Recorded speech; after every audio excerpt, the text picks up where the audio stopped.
অবশেষে আধুনিকায়ন হচ্ছে ঐতিহ্যবাহী ঢাকা মেডিকেল কলেজ। ১,০০০ কোটি টাকা ব্যয়ে ঢেলে সাজানো হবে শিক্ষার্থীদের আবাসন, একাডেমিক ভবন সহ পুরো কাঠামো। জাতীয় অর্থনৈতিক পরিষদের নির্বাহী কমিটি একনেক সভায় প্রায় ৯,৫০০ কোটি টাকায় অনুমোদন দেওয়া হয় ১০টি প্রকল্পের। চিকিৎসা শিক্ষার ঐতিহ্যবাহী প্রতিষ্ঠান ঢাকা মেডিকেল কলেজ। তবে পর্যাপ্ত আবাসন সুবিধা সহ নানা সমস্যায় জর্জরিত প্রতিষ্ঠানটি। ৮ দশকের পুরনো ভবনে চলছে পাঠদান।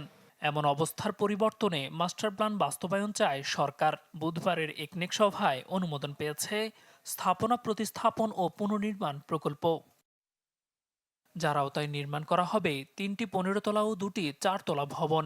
প্রকল্পের ব্যয় ১,১৫৪ কোটি টাকা। বাস্তবায়নের সময় ৪ বছর। এছাড়া ঢাকাসহ 10টি মেডিকেল কলেজে ১৯টি হোস্টেল নির্মাণ প্রকল্পের অনুমোদন দেয়া হয়। এটা সম্পূর্ণ জিওবি ফান্ডে কিংবা অর্থায়নে এই প্রকল্প বাস্তবায়িত হবে। ২০২৬ সেপ্টেম্বর থেকে ২০৩০ সালের আগস্ট পর্যন্ত এর সময়সীমা নির্ধারণ করা হয়েছে। সড়ক, পানি সম্পদ, বিদ্যুৎ, প্রাণী সম্পদ ও গ্রামীণ যোগাযোগ সহ বিভিন্ন খাতের 10টি প্রকল্পের অনুমোদন দেয়া হয়। মোট ব্যয় প্রায় ৯,৩৩৩ কোটি টাকা। ফিরিয়ে দেওয়া হয় জ্বালানি সংকট মোকাবিলায় তড়িঘড়ি করে নিতে যাওয়া ১,৫০০ কোটি টাকার 2টি প্রোডাক্ট অয়েল ট্যাঙ্কার কেনার প্রকল্প। এই প্রকল্পটি আসলে অনুমোদিত না হওয়ার কিংবা সিদ্ধান্ত না হওয়ার কারণ হচ্ছে কিছুটা বলতে পারেন যে স্থগিত আছে।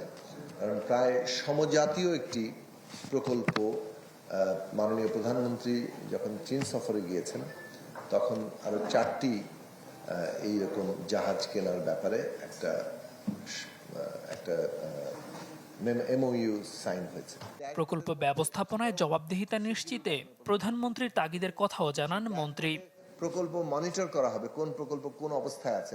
দেলোয়ার দোলন, চ্যানেল 24, ঢাকা।